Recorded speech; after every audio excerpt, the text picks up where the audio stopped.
to this multi-class version of the ING seminars. Let me remind people online that we are recording this, so if you don't want to appear, that is the good time to shut down your camera. So we have the great pleasure today of having Kraft presenting a wonderful future mission. So just a few lines for introduction.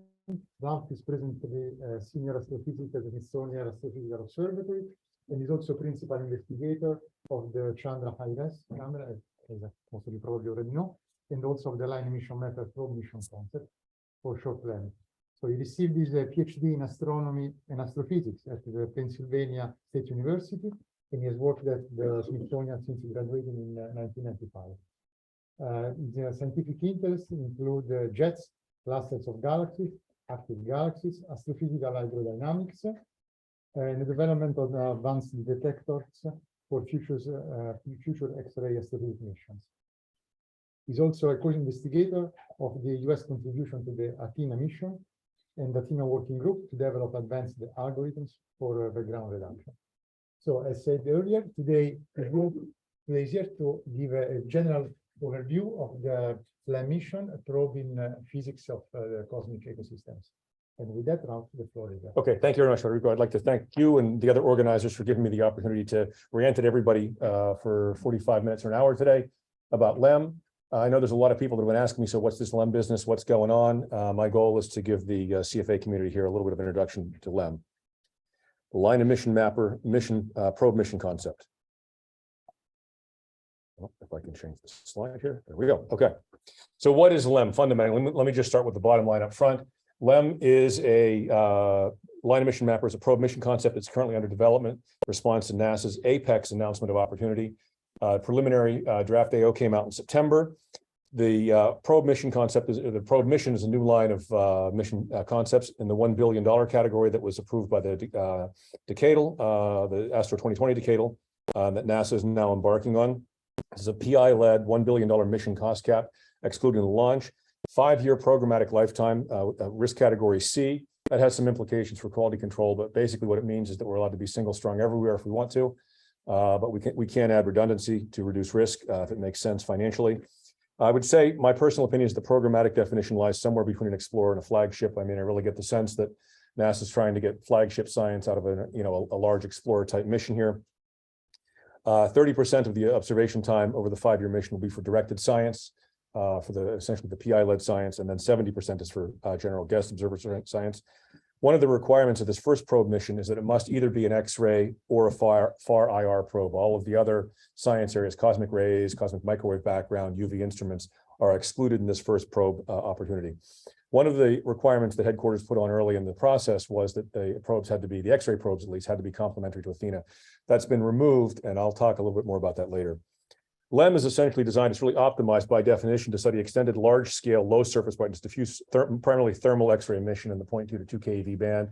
And our instrumentation is essentially a combination of the wide field soft X-ray optic based on the silicon metashell technology and the transition to edge sensor microcalorimeter at the focal plane to provide 1 to 2 EV spectral resolution over a very large field of view.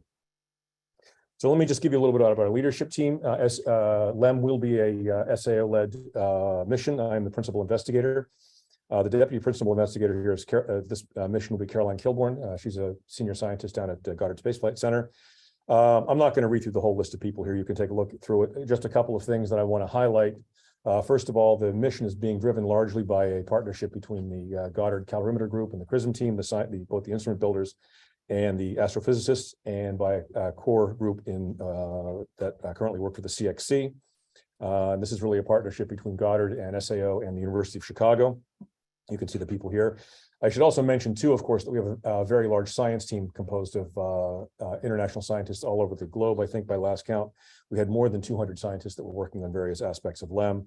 The other thing I want to emphasize in this slide is the bottom line. Our industry partner, spacecraft providers, Lockheed Martin, that they'll provide the spacecraft, the bus, the avionics, the satellite, basically, all aspects. A key point here, though, is that they have a long history of building cryogenic systems, cryostats and cryocoolers, both for astrophysics missions and DoD missions, and we're extremely happy to partner with them. I think this is a fantastic opportunity for Lem to work with them. They have a long history and heritage of providing these cryogenic instruments on time and on budget. Okay, so before I actually start talking about LEM specifically, let's talk about some of the Lem Science Drivers and how they link to the Astro 20 AO. Let's take a 30,000-foot view of astrophysics, okay? If you ask most astrophysicists what the big picture big picture topics in astrophysics are, they'll tell you things like strong field GR, what's the nature of dark matter, cosmology. And one of the areas, of course, that they would include in this list, I think of the top 5 or 6 items of the most important areas of investigation or formation of cosmic structure and galaxies in particular. The question here basically is, how does the universe, how did it form and evolve and look the way that it does? Why do we see the stars and the planets and the galaxies that we do in the present universe? By my very informal estimation, roughly 30% of all astrophysicists worldwide are working on some aspect of this problem. So it's not just me and a few friends that think this is really important. There's a lot of people who are working in various aspects of this. I'm just going to point out a few very specific things here I want to mention, highlight from the Astro 2020 Decadal. It identified at a high level the understanding the cosmic ecosystems is one of the 3 most important science visions, and unveiling the drivers of galaxy growth as the priority area, really aimed at revolutionizing our understanding and origins of the evolution of galaxies from the nature, the tenuous cosmic webs of gas that feed them, to the nature of how this gas condenses and drives the formation of stars.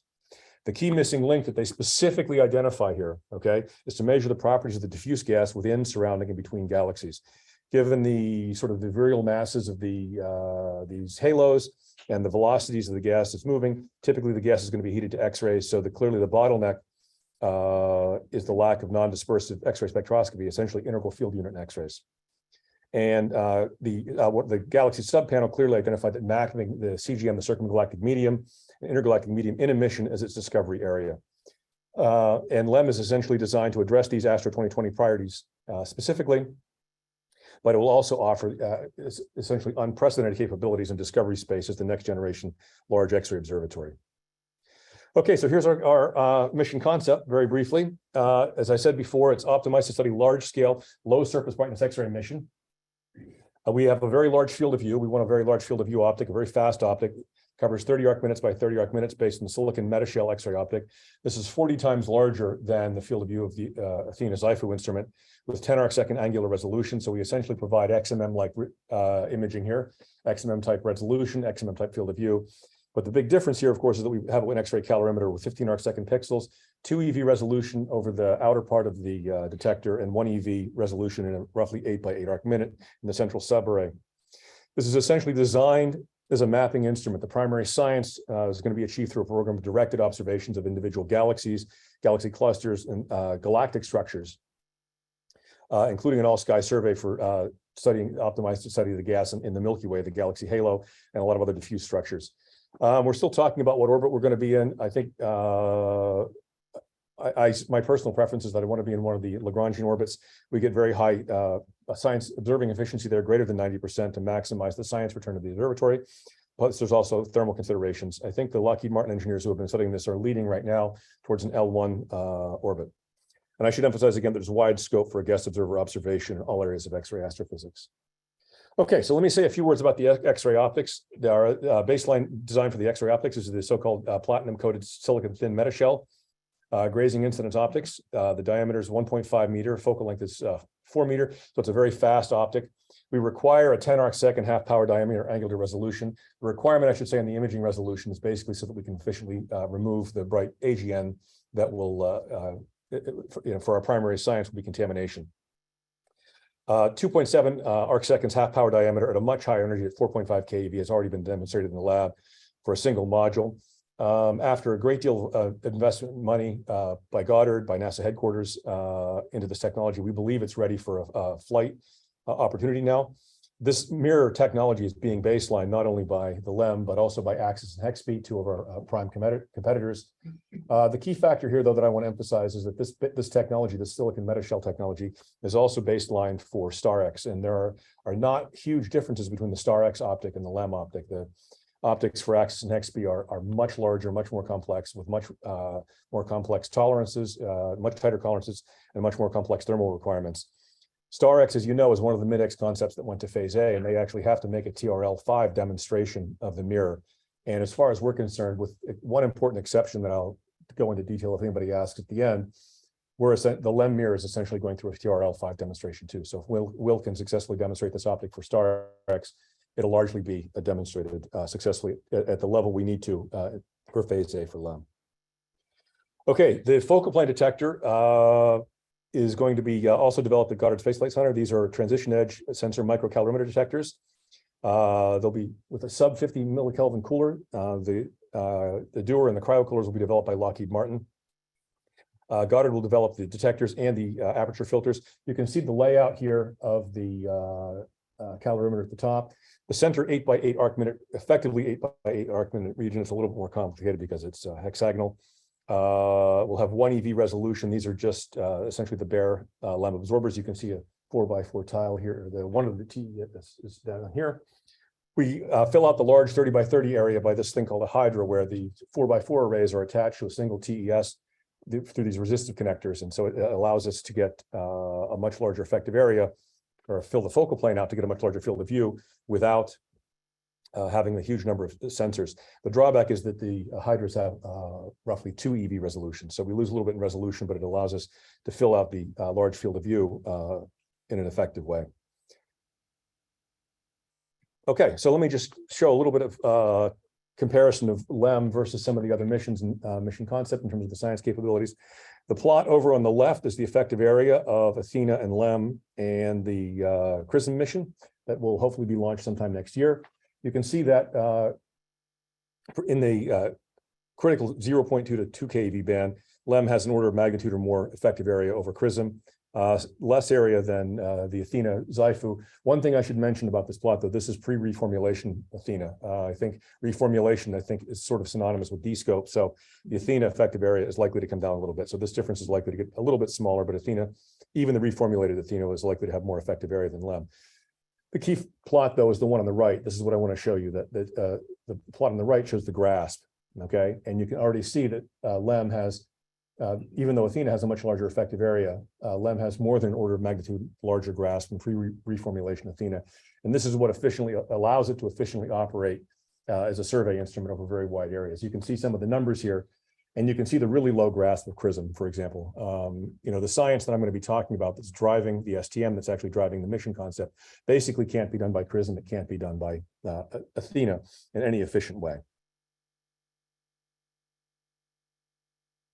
Okay, so let's talk about science. Let's talk about galaxies, first of all, for a minute. When you think about the galaxies, they're essentially made of 4 main players. They're composed of 4 main players. The dark matter halo that essentially binds everything together, the stars, the central supermassive black hole, and the circumgalactic medium. A great deal, of course, is known about the stars and supermassive black hole, and we at least know the effect of the dark matter on keeping everything together. But virtually nothing is known about the CGM, the circumgalactic medium. We know that there has to be a constant, continuous relationship between the stars that are in the disk of the galaxy and the CGM. And you can make a very simple argument to show that this has to be the case. If you look at the amount of gas and dust that's in the Milky Way disk, there's enough material here to make stars at the current star formation rate for roughly 1 billion years. We know that our galaxy has been forming stars at roughly 1 solar mass per year over the last 10 billion years. So it's been getting gas from somewhere, essentially the galactic halo, to maintain this level of star formation over its entire lifetime.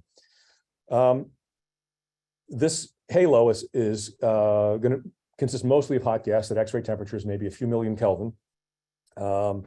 Materials, metals, entropy is going to be thrown out into this hot halo, either from nuclear outbursts from the supermassive central black hole or from stellar feedback, stellar winds, and supernova remnants that explode in the disk. Okay, all of the presence of this hot gas halo is a common feature in all of the major galaxy simulations: Eagle, Illustris TNG, Magneticum, Simba.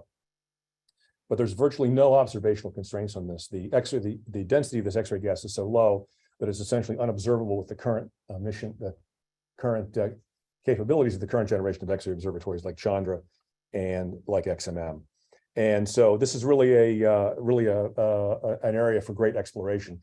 The various simulations that are developed to model galaxy formation, they're essentially normalized, if you will, they have to recover the Magorian relation, right, the black hole bulge relation, and the stellar properties, the luminosity function, the mass function of the galaxies, and to get the right relationship between the ellipticals and the spirals. There's essentially no constraints in the hot gas because nobody really knows what's going on up there. One of the primary targets for Lem is to take a look and see what's going on in these hot gas halos, to really understand what the interaction is between the stars, the supermassive black hole, and this recycling gas. Another key factor, I want to just emphasize this last bullet point here too. The X-ray emission is essentially drowned out by the bright Milky Way foreground. This is fundamentally why the current generation of instruments at silicon resolution with 50 or 100 EV resolution can't really do this science. That the bright lines from the Milky Way halo and from the local hot bubble is completely drown out the signal from the galaxy. This plot actually shows it. So what the red curve here is, this is essentially a model for a fairly deep Lem observation of the Milky Way foreground. You can see the bright emission lines from oxygen 7, oxygen 8, the continuum, okay? And overplotted in red are the emission lines from a galaxy that's placed at a redshift of 0.01. This is about 40 megaparsecs from the Milky Way. You can see that all of the emission lines are essentially redshifted off the bright galactic four lines, and this allows them to be studied because effectively we've dropped the background in these emission lines by roughly 2 orders of magnitude. And for comparison, you can see the 70 EV CCD sort of silicon type resolution is overplotted, that it just sees all of this stuff as a line blend, and it's virtually impossible to disentangle all of this stuff. So let me just show you the power of what Lem can actually do, all right? And as I said, Lem is an X-ray field unit. One of our primary science drivers, of course, is to map the CGM halos. I want to emphasize this can't be done with either a silicon resolution instrument, or nor can it be done with wavelength dispersive spectroscopy. We don't want to just detect it. We want to map the halos out to the virial radius or even beyond in different emission lines. The image on the right here essentially is a mock observation of a TNG50 galaxy that was put at a redshift about 0.01. You can see the stellar disk here in the image in the upper left. You can see the stars, the black hole, all the action is going on in the central 10 kiloparsecs or so in the image in the upper left.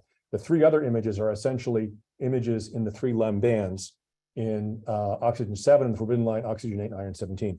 I want to emphasize that we have a completely realistic background here. We include all the sky background components, all the unresolved AGN components, and an estimate of the instrumental background in this too. So this is essentially a realistic observation of what Lem could do in about in a million seconds for one of these solar mass or slightly larger than solar mass halos. You can see that we can easily detect the emission out to a good fraction of the virial radius in these halos. Obviously, the image on the top right to the bottom left gives the temperature everywhere. Okay, the image on the bottom right to the bottom left gives the elemental abundance of oxygen to iron everywhere, and we can make some maps in some of the lines too. Essentially, what we're measuring here is the complex structure of the CGM X-ray line emission. We get essentially diagnostics. We'll get the temperature, the pressure, the elemental abundance. Okay, the variations of these, we'll actually get gas velocity too with the calorimeter. Okay, is the gas rotating? Is some of it moving towards us? Is it outflowing? Is it inflowing? Is it collapsing? You know, basically all of the key thermodynamic parameters that we want to understand the halos, and we'll get this in a representative sample of galaxies. This is another thing. We can choose a sample of galaxies spanning a range of galaxy masses, spanning star formation rates, spanning environments that we want to really understand how this varies as a function of a lot of interesting parameters. These Lem measurements will essentially provide a complete picture of galaxy evolution. And this is just a comparison. Again, this is a different I think a TNG galaxy. Sorry, this is TNG. Okay. Basically, same galaxy, same data, X-ray data. The image on the left is what it would look like with a 70 EV band of a notional large area X-ray emission, larger than Chandra. With all, you can see all the point source, and you can sort of see the diffused gas out to maybe several hundred kiloparsecs. Same object, though, in the oxygen 8 band and the iron 17 band. You can see sort of comparable to the Fermi bubble, a structure here that's being blown out by the central AGN. You can see the extended diffuse emission again out to R200. So the amount of information that you can get from Lem in the galaxy halo vastly exceeds that you're going to get from any other mission. Mapping the metal distribution. This just shows you that we can actually easily, it depends on what simulation you use. There's some differences in the simulation, but we should be able to get out to the virial radius or so for slightly larger than Milky Way type galaxies. I'm not going to talk about this the next slides. I think I want to skip over these too much just so I can get through some of the other stuff.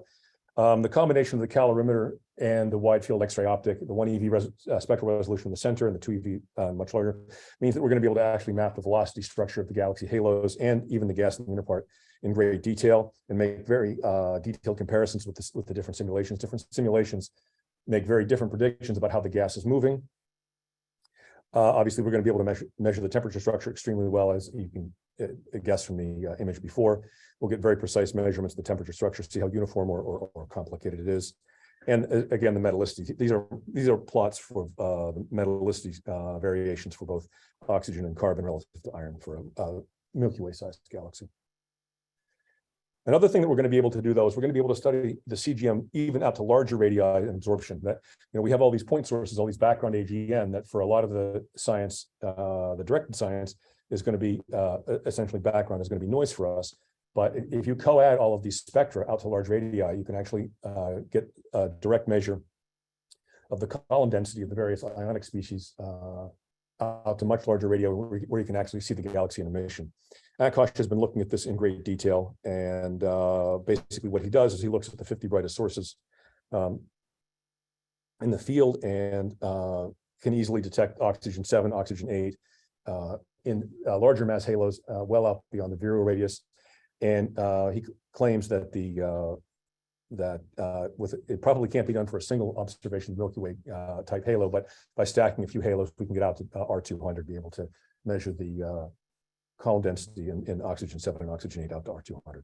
So very exciting. So we're going to, this will totally transform our understanding of the galaxy halos. Okay, so let me move away from the galaxy halos and talk about some other areas of moving gas. That, as you recall at the very beginning of the talk, mapping the hot gas that's connecting all of the dense filaments is one of the priority areas outlined by the decadal. And of course, all this hot gas that connects the clusters in the galaxies, the so-called filaments or the so-called WIM, astrophysicists have been trying essentially through Herculean efforts to measure this, to detect this emission.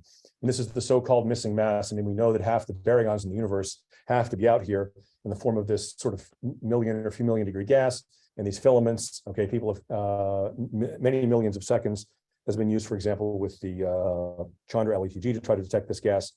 And I think that the results have, there have been some detections, but they've been sort of at the 3 sigma level.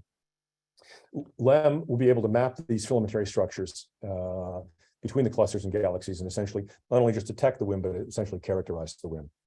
Again, it's the same technique that we can pick a cluster at a redshift of about 0.8 or 1.1, something like this. And the redshift of the cluster moves the emission lines from oxygen and other metals off that of the galaxy, the foreground emission, and we can fairly easily detect it. Again, we should emphasize that it's Lem's large grasp that's required to get enough photons and to provide the capability of mapping this. This just is an example of our potential observing strategy here.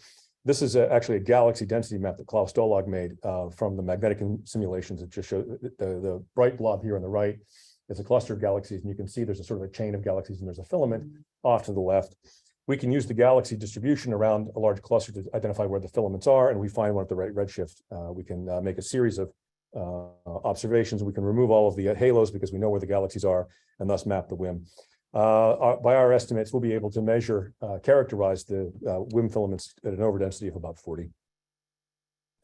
There's a tremendous amount of other science that Lem's going to be capable of doing in terms of cluster outskirts in these filamentary structures. I'm not going to be able to talk about all of the stuff that we're doing. I'm going to just hit one or two of the highlights here. This is actually some work that Kang Yao and Irina and John and others have worked on. The idea here is that they've done it, essentially made a series of 9 Lem pointings of a Mach cluster at a redshift of about 0.08. The red squares in the image on the left are essentially the region. They define the 8x8 arc minute region where we have one field of 1 EV, but of course there's a much larger region of overlap in the Lem field of view that we have 2 EV resolution. The point of this is that you can see the spectra, the Mach spectra on the top right, and what he's including here is he fits the spectra, but he's also including a term for the turbulence, essentially the velocity broadening. And the spectral fits in the various arrows of the error bars show his estimate of the velocity broadening out at R200 due to turbulence. And he's at the gray arrow, the gray smooth curve with the uncertainty is what he actually has taken from the hydrodynamic simulation. So the point here basically is that even out to R200 and beyond, Lem will have the capability of measuring the presence or absence of turbulence. This is a key factor because this issue of non-thermal pressure is one of the key uncertainties in cluster cosmology, okay? And when you're comparing the X-ray images to the SPT images to use them in cluster cosmology, understanding what the large-scale bulk motions or turbulences in the cluster outskirts is one of the key uncertainties, and this is something that Lem will be able to address directly. Another issue that Lem is going to be able to do fantastically is chemical enrichment in the IGM. There's a lot of uncertainties about, for example, how and when did the first AGB stars form, you know, and what's the relationship to the early core collapse supernovae, and the balance between core collapse supernovae versus type 1 supernovae in the early universe. Other questions, do we have a metal budget issue in the IGM? In the most massive clusters, it seems like if you account for all the iron in the clusters, in the outskirts of the cluster, there's a heck of a lot more iron than can be accounted for all the star formation, all the galaxies that we can see in the cluster. And a fundamental question is the initial stellar mass function even universal? Okay, these are all questions that Lem will be able to answer very specifically. Again, I don't have details to talk about this in great detail, the time to talk about this in great detail, but fundamentally, Lem will be able to detect in cluster outskirts and be able to map a lot of the fainter emission lines that are essentially undetectable with the current generation of X-ray observatories using silicon detectors.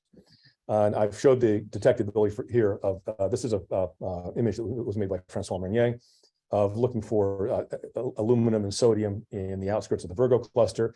If we can map the variation of oxygen and nitrogen to iron in the outskirts of the cluster as well, it'll tell us a great deal about the initial mass function of stars and the balance of AGB winds and supernova remnants in feedback in the very early universe. So very exciting. Okay. Yep. What's up? It happened already. There is a problem sometimes. Okay.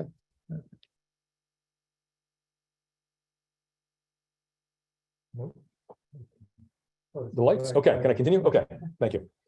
Okay, so again, our theme, the Lem theme is cosmic ecosystems, okay? And we want to understand gas flows essentially over 6 orders of magnitude in length.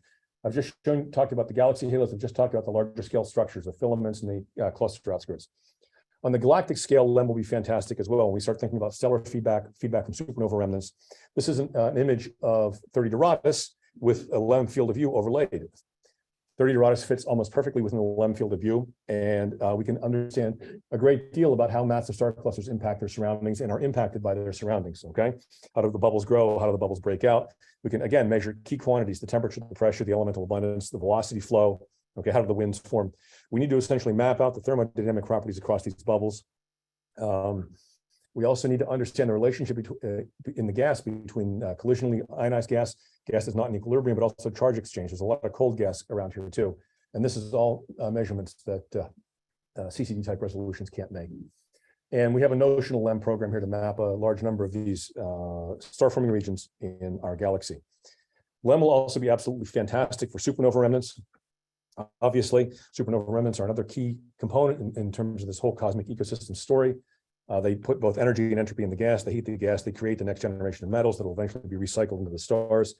I'm not going to talk about this in too much detail, but for example, for the young ejecta-dominated supernova remnants such as Cas-A and Tycho, Lem will make very detailed 3D maps of the elemental and velocity structure of the remnant. I will measure the abundances of weak S-process nucleosynthesis and oxygen-rich supernova remnants. This is a direct probe of the progenitor metallicity, and we'll also be able to measure the oxygen to fluorine ratio, for example, in these oxygen-rich supernova remnants.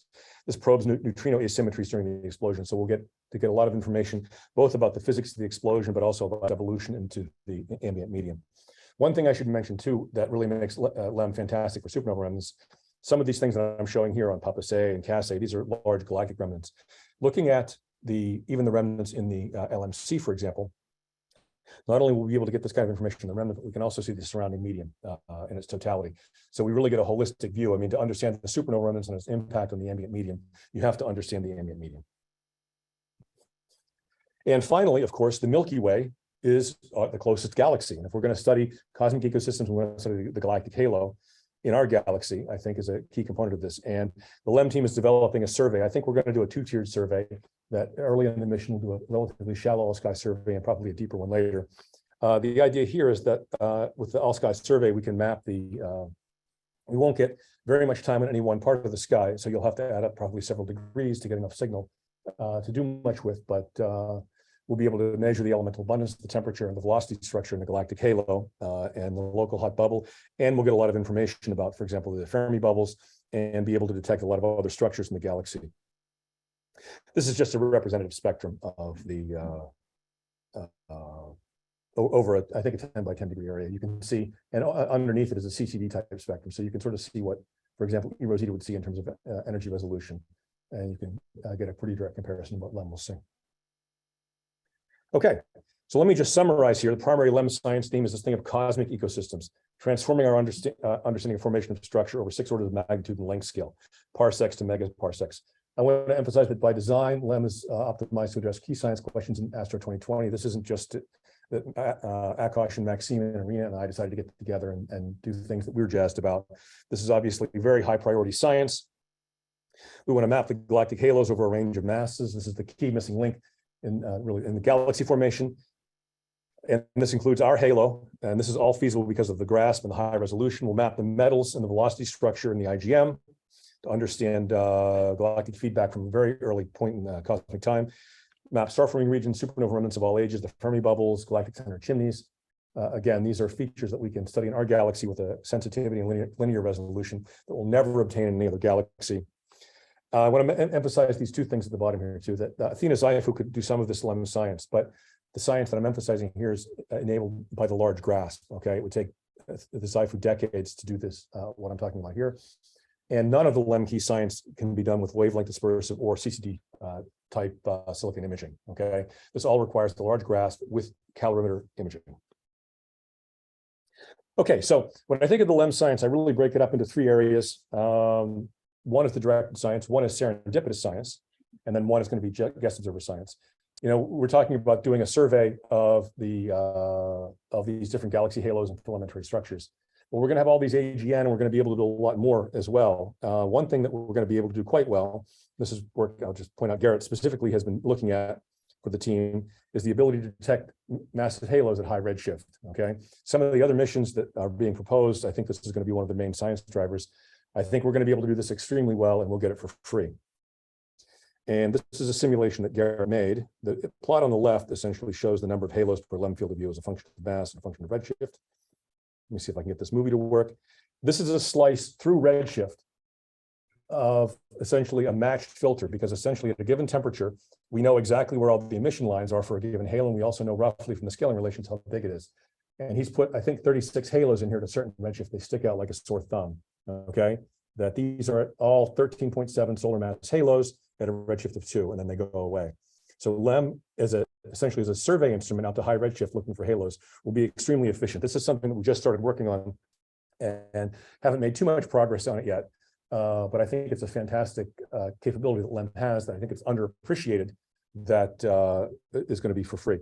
The other thing I wanted to mention too, I don't have a slide on this, but this is another important thing, is that I think Lem is also going to be very effective at finding obscured high redshift AGN that are going to be in the field of view. So there will be several high redshift AGN in every Lem field of view, and the highly obscured AGN tend to have very bright iron reflection lines. And if for any galaxies that are sort of beyond a redshift of about 2.5, that iron line will be shifted into the Lem band. And I think we're going to be highly efficient at detecting those. I don't have a slide because we're not quantitatively ready to make a statement about this, and I want to be able to back off of it later if it turns out to be not as interesting as I think it is, but I think it's going to be very interesting. Bottom line, the serendipitous science is going to be fantastic. I'm going to have to go through some of these other things pretty quickly here.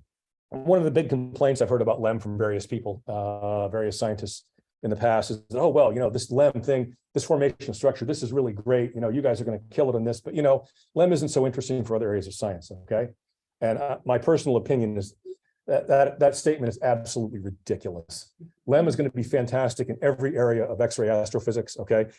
This is a table that Maxime made. I've added a few extra things here that whatever your interests are in X-ray astrophysics, if they're not covered in the directed part of the mission, okay, whatever you're working on right now with Chandra or XMM, it'll be fantastic with Lem.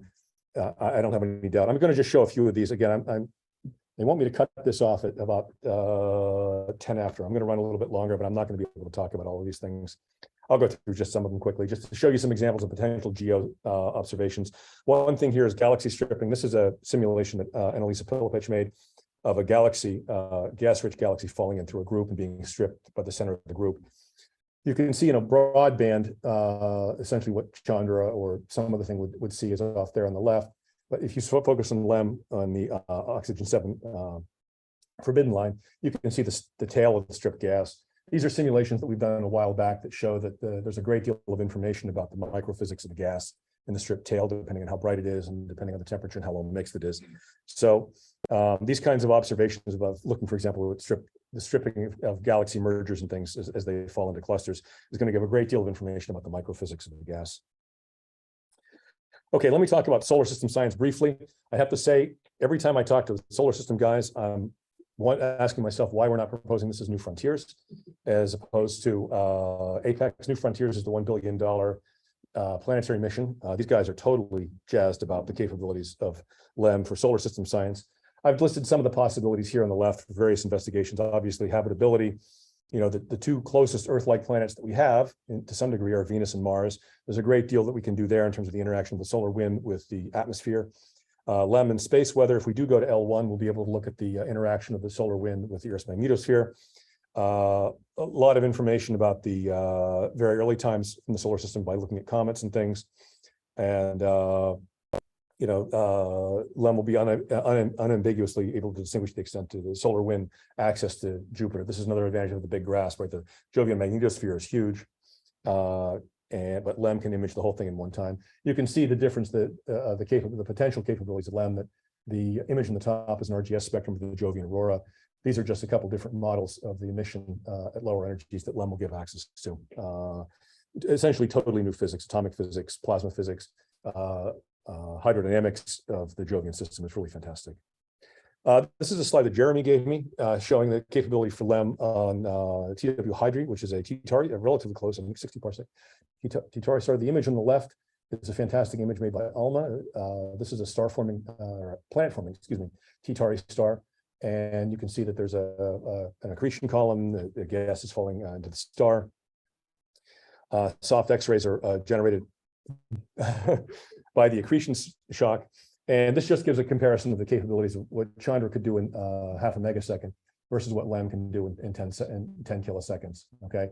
So that in terms of mapping the time variability, mapping the density, these neon lines, for example, are the ratio of these lines is very sensitive to the gas density. So we get density, velocity, time variability measurements. We'll have accessibility easily to other lines that HETG just simply doesn't have the sensitivity to. So this is going to be fantastic.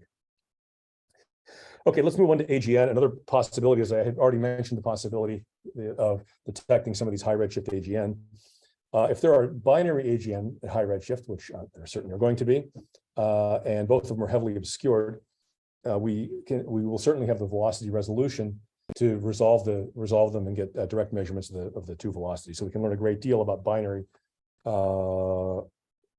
black holes at very high redshifts. How they relate to black hole growth and black hole mergers.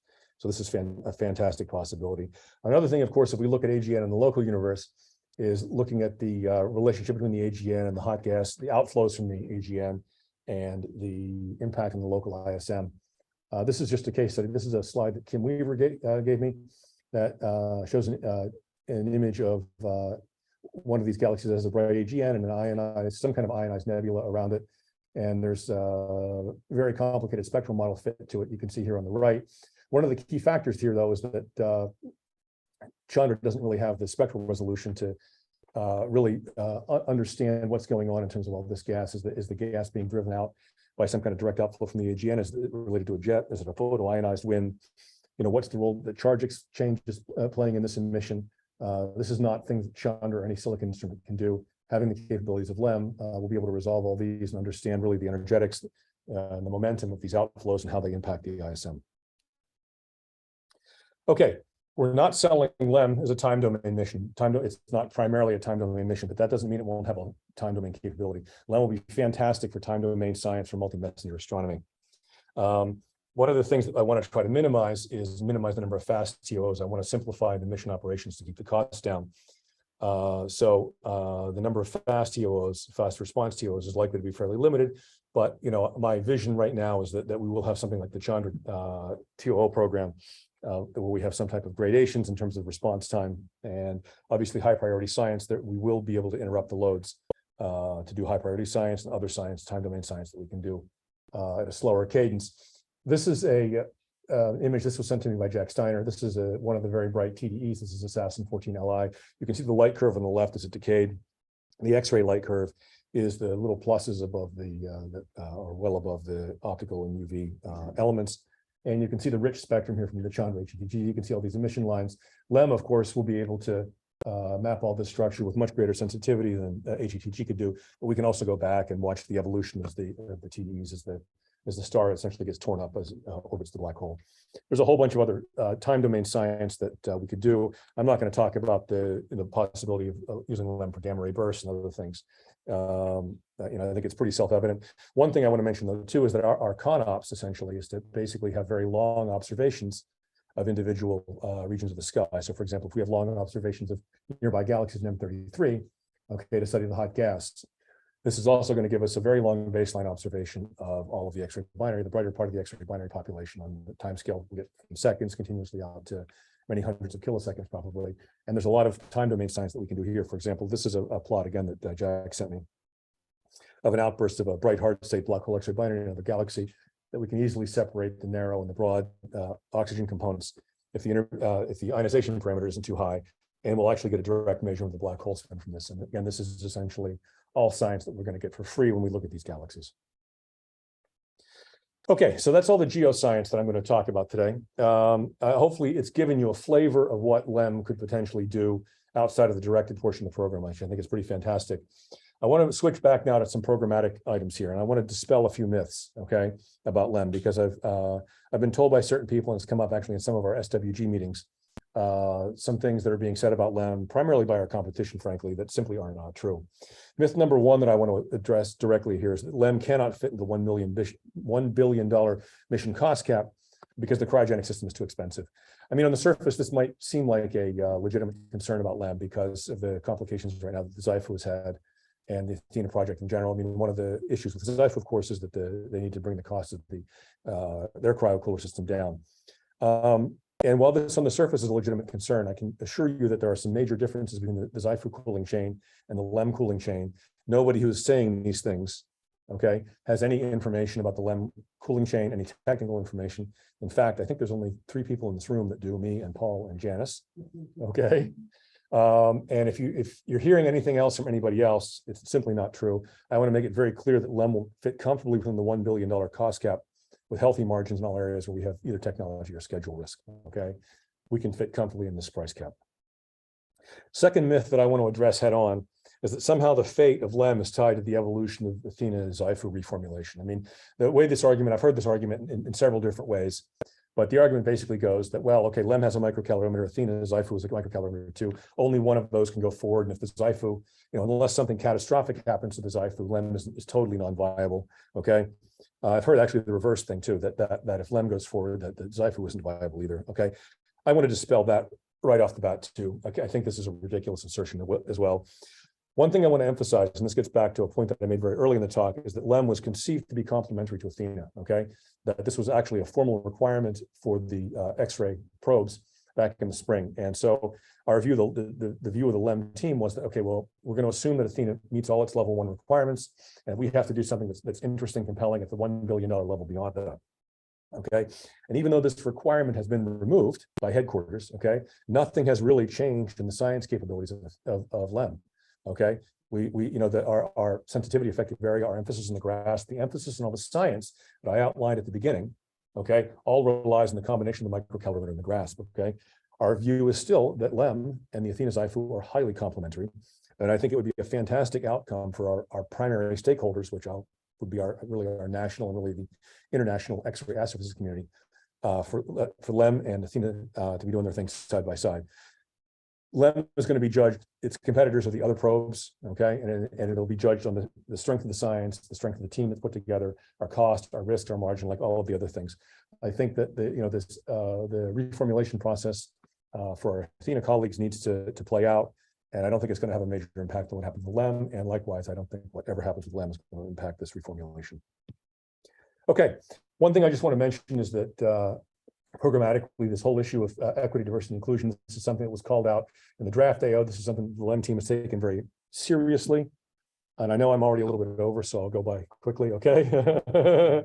I just want to mention a few things here that our leadership team is diverse with scientists at all career stages. We have, in fact, we have an EDI working group that Renata Goddard is chairing that has equal status with all of the SWGs. This will be a key requirement of the Apex proposal. I was really hoping that we were going to be able to have some kind of EDI program and do something in this area, specifically something that would be funded as part of the proposal. That was sort of the gist that we got from the pre-release information. They seem to have backed off of this in the draft AO. We have a question into headquarters now about how this is actually going to work. But I just want to emphasize that this is a key component in the proposal development. And if we are fortunate enough to go all the way to flight, this will be a key factor in everything that we do.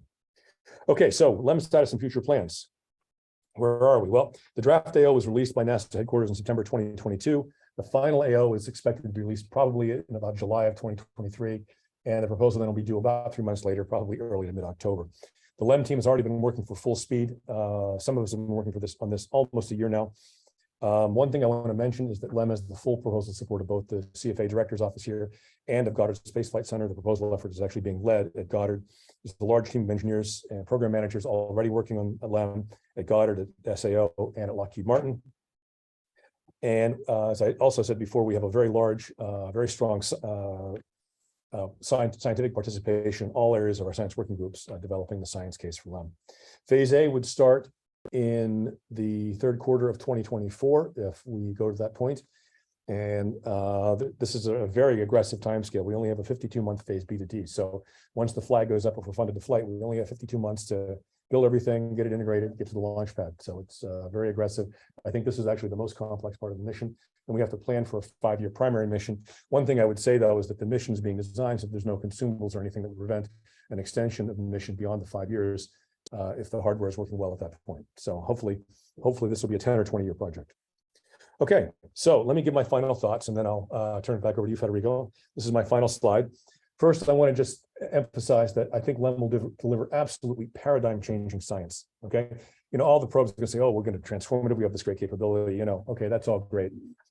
Okay, Lem will deliver paradigm-changing science in one of the most important areas of modern astrophysics, okay? So that when you think about the science return divided by the cost, I think Lem is fantastic in this regard, okay? Second, every area of X-ray astrophysics, whatever your interests are, Lem is going to be fantastic in this area too. I think it'll provide a powerful new tool with a huge discovery space in every area. One thing I want to mention that's relevant to this audience is that Lem will be a partnership between SAO and Harvard. Not only my expectation, I know for a fact that one or more Harvard professors will be named and funded science co-investigators. So this is really not just the SAO flight guys doing our thing, but SAO plus Harvard. And my vision is that some future generation of Harvard graduate students and or postdocs will be either analyzing Lem science data or using numerical and analytic techniques to analyze the data. And I'll just finally mention that we're going to have a science workshop here late February, early March, where we're going to discuss all aspects of the science case for the Lem proposal. We have a really fantastic group of invited speakers already.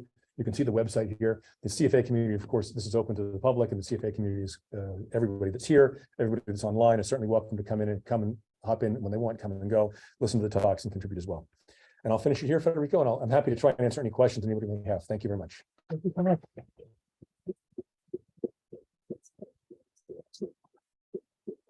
Wonderful. I'm sorry for the issues. The lights. Don't worry about it. Yeah.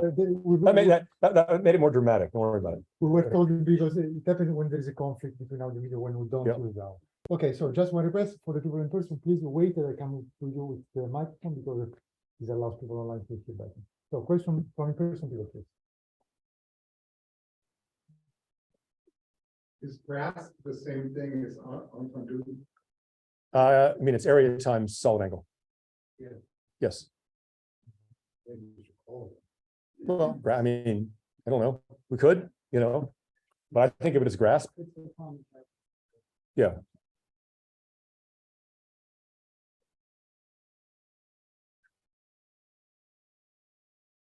That was great, Ralph. Thanks.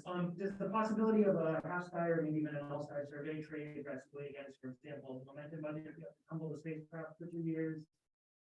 No, that's a good question, Brett. No, I mean, the spacecraft is being designed to handle the survey and pointed observation. So there's not going to be any, I don't think, unless I get surprised by the Lockheed engineers. They don't seem to think there's going to be any problem to do this. So. Ralph, it's hard for us online to hear the audience questions. Would you mind repeating them? Okay, certainly. So that was Grant Tremblay just asked the question that, you know, are there any operational complications related to the all sky survey? I mean, that we're going to have to essentially stop and dump momentum in some way if we're spinning the spacecraft around the axis. And my response to that was, my strong belief is no. I think that the spacecraft is being built to handle both, long pointed observations and a survey mode. Okay. So Ralph, the CGM goal, which is a very important one. I'm surprised I didn't see something like a detailed stare at M31 to see what, Yeah. closest neighbor looks like, where instead of our inside out view, we're looking down and getting the whole thing. Have you thought about that? Yeah. So this is from the questions from Josh Grindley. Just let me repeat it online. Josh's question is, why didn't I mention anything about M31 or even some of the other local group galaxies? It's simply because I didn't have space to mention the local group galaxies. I mean, there's certainly, the one image I showed there was M33. Certainly some combination of the local group galaxies in some way, either in the disks of the arms or in the halos will be part of the directed program. It's still TBD by the science team. Okay. Oh yeah. So and we have to fit in. We will do some supernova remnants as part of the cosmic ecosystems theme in the LMC, and so how we want to do that. So yes, definitely yes, Josh. Don't you need the redshift the galaxy to get the program? So M31. You're right. M30. It depends on how bright it is and how. I mean, and so for example, if we're looking at supernova remnants or star forming regions, okay. If it's reasonably bright in combat, yeah, correct. Need the redshift, correct, unless it's very bright. Yeah, my question though was, is there an easy explanation for why LM is getting like better spectral resolution? Yeah, the question is why Lem is getting better spectral resolution than XIFU. I think XIFU right now is going with 3 EV. I mean, the fundamentally, Alexei, the calorimeter team is confident they can build a 1 EV. I mean, this is what they're working toward now. The last batch of the sensors wasn't quite right, and I think the expectation is to demonstrate 1 EV sometime later, early next year. The absorbers are different. You're trading bandpath for resolution. Scott just said they're trading bandpass for resolution. Okay. Yeah, but this thing has bigger pixels, so I may be just educating you, okay, but They're the same size pixels. Pixel. That was Caroline. Caroline said the same. The pixels are the same size. XIFU pixels and Lem pixels are the same size. Okay. The Lem pixels are thinner and they're pure gold. The XIFU pixels are thicker and they're a combination of gold and bismuth. same pixel size, like physically but thinner. But thinner and different materials. Yes. So yes. Is your cryo cooler effectively a scaled up prism cooler or a tumbling cooler? No. No.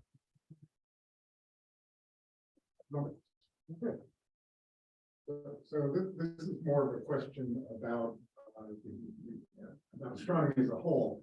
For decades in the radio, we've been able to see gas surrounding galaxies and falling into galaxies in the 21 centimeter line.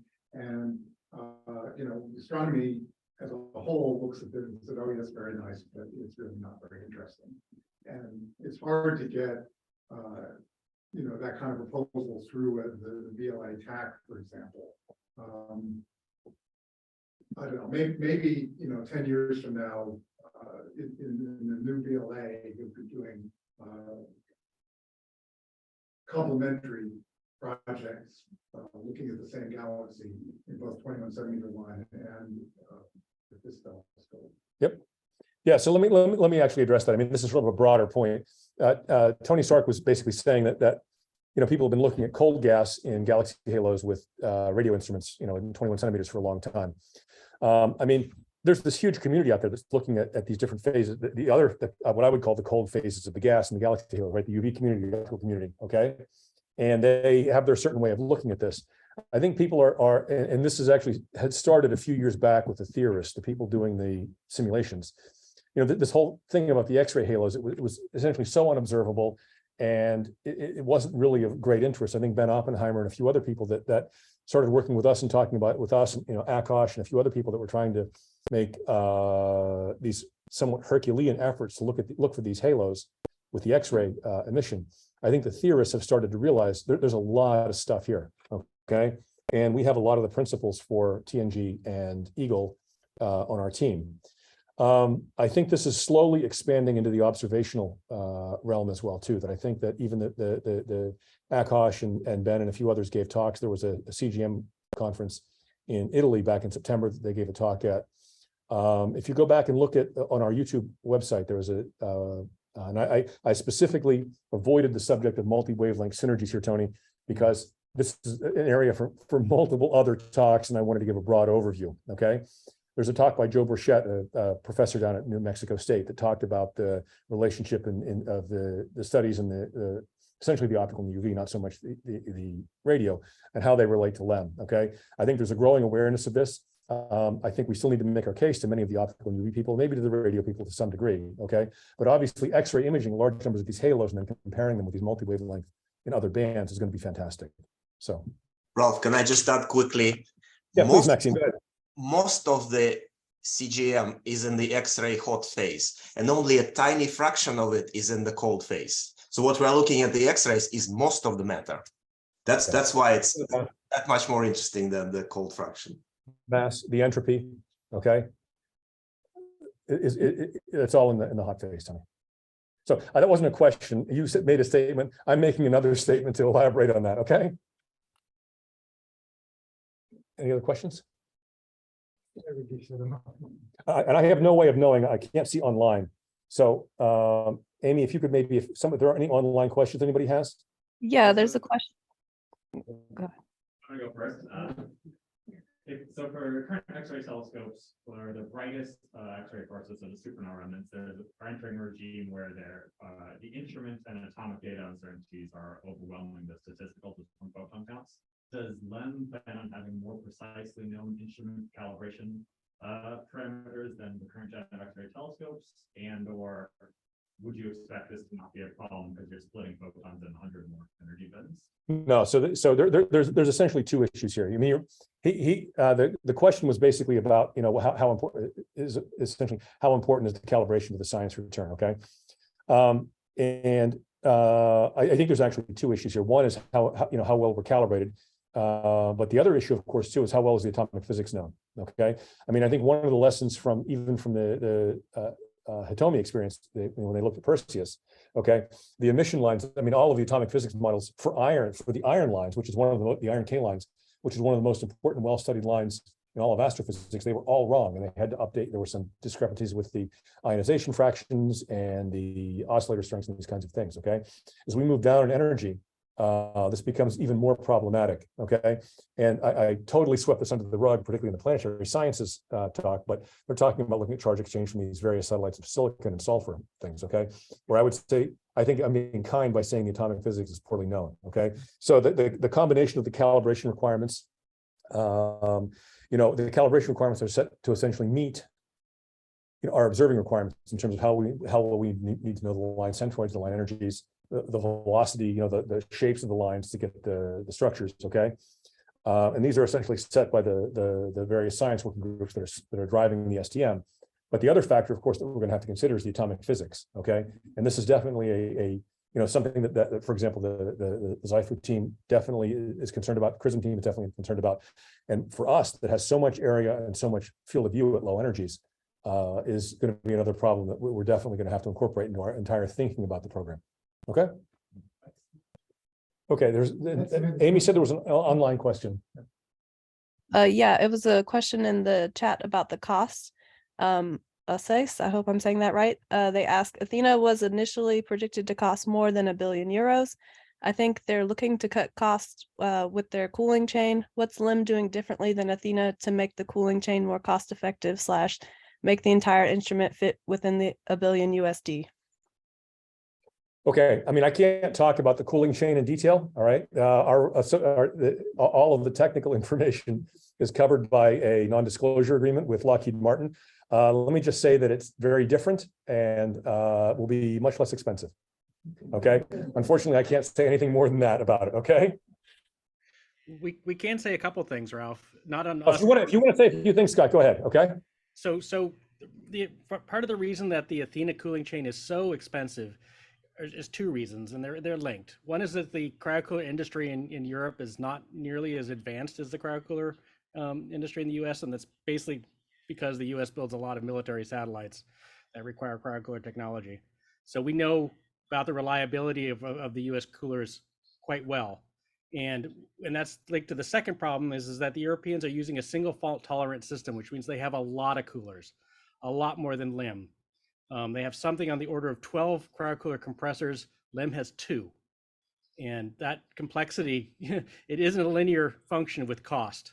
And part of the way that Athena is looking to reduce their cost is to use a US cryocooler.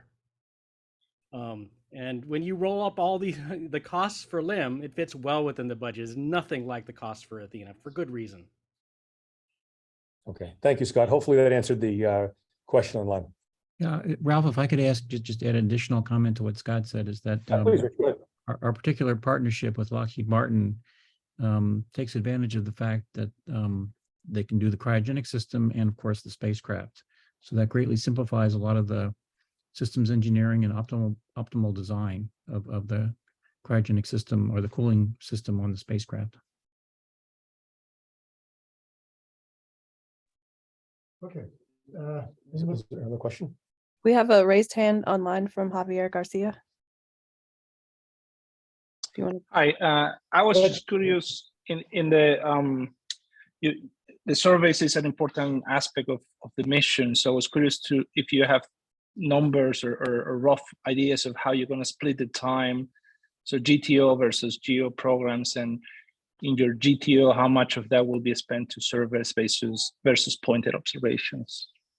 Okay, so the direction from NASA headquarters is 70-30. 70% of the time has to be guest observer, 30% has to be directed. Okay, so it's not really, I wouldn't call it GTO. I think directed is more the word, because this mission is being built much like an explorer would be, with a specific goal or goals in mind, and the directed portion of the program is basically spent achieving those goals. As for the amount of time of that 30% that's going to be spent on the survey, that still is something that's a matter of very active debate among the members of the science team. We have an all-sky survey working group that's looking at this in great detail. Like I said in the previous, when I showed the slide, I think our plan is to do a relatively shallow survey at first of the entire sky, or at least maybe do it a little bit deeper, just away from the galactic plane. And then maybe to basically see what's there, and then decide and do a much deeper one later on. The balance, though, between doing the galaxy halos, the supernova remnants, the star-forming regions, the cluster filaments, the cluster outskirts, and what we would do in the survey, that has not been decided yet. Great, thank you. Any more questions from the attendees online? I don't see any other raised hands. Okay, in person. Any other questions? Okay, let's think about it. Okay, thank you. Continue next week on the last talk of the semester. Thank you.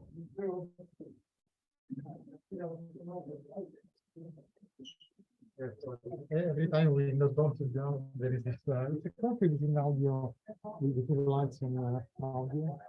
They even call it firefighter because of this.